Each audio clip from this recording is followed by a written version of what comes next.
Be ready for dictation. Start. How times have changed. The executive, which term in the present context means politicians in power, has the courage to tell the judiciary how to put its house in order by formulating a code of conduct for judges. What about the code of conduct of the ministers and parliamentarians? What about the code of conduct for the political parties during elections, often formulated but always violated? And what about the pervasive corruption in the executive? One would be inclined to tell the executive to practice honesty and uprightness before it preached, but one refrains from doing so because the sad face is that the judiciary has deteriorated beyond belief, and one no more feels morally confident in defending the institution. Look at the waning public support for the judges and the judiciary. When 3 Supreme Court judges were superseded, there was strong public protest against the move, and there were lawyers, public men, and journalists prepared to stand up and be quoted.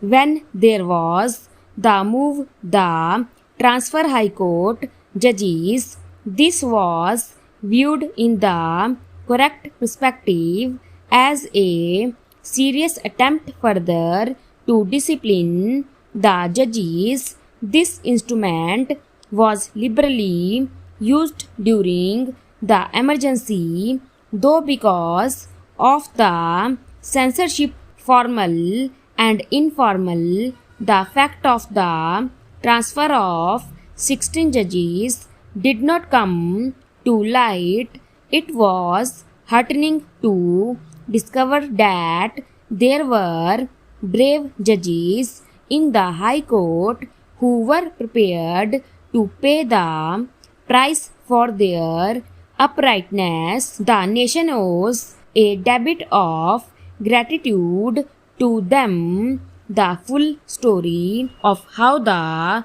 government has twisted arm of the judiciary is yet to be told. Facts remain hidden, though there are occasional rumblings, particularly by retired judges.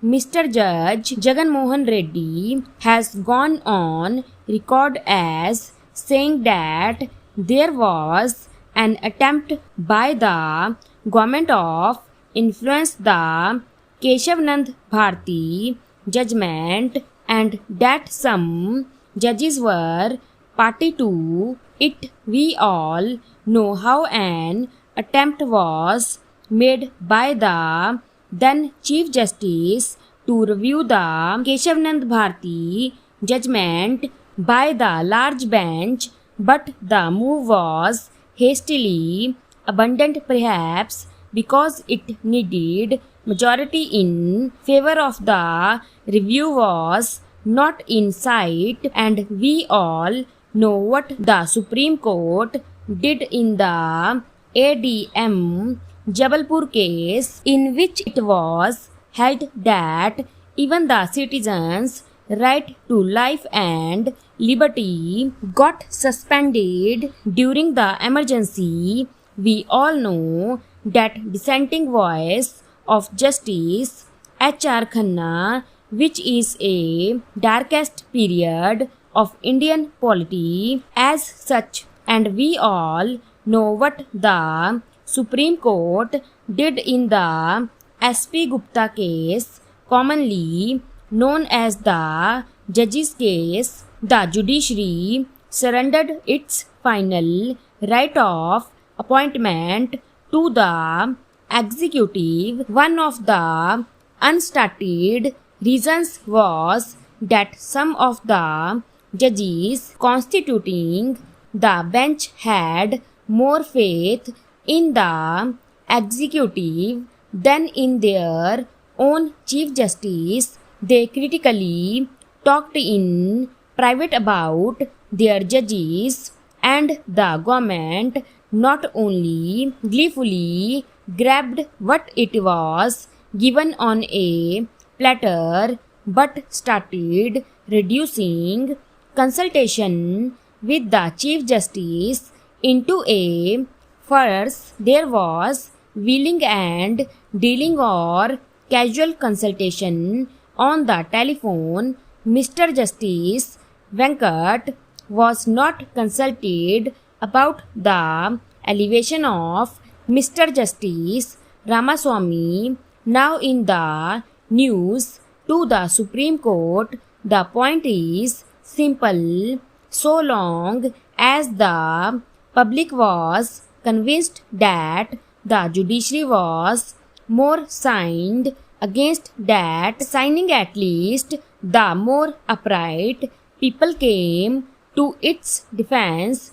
But when they found more upright people came to its defense, but when they found that the worst enemies of the judiciary were some of the judges themselves, they started losing favor. Some of the retired judges did the rest. They spoke openly, day in and day out, about the fall in judicial standards and position.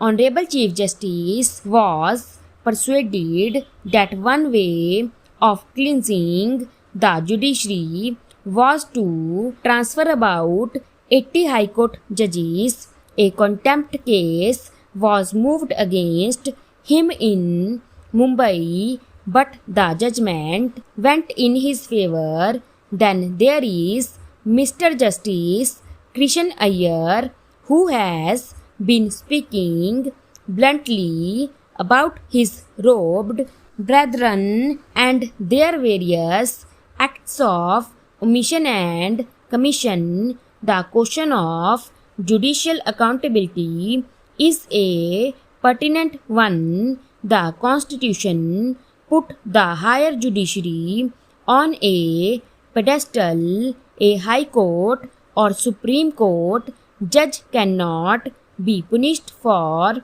laziness or inefficiency or both. He cannot be punished for his lack of knowledge of law. All that can happen is some comments by a High Court or a larger bench, and it is becoming increasingly clear that he cannot easily be punished for corruption either.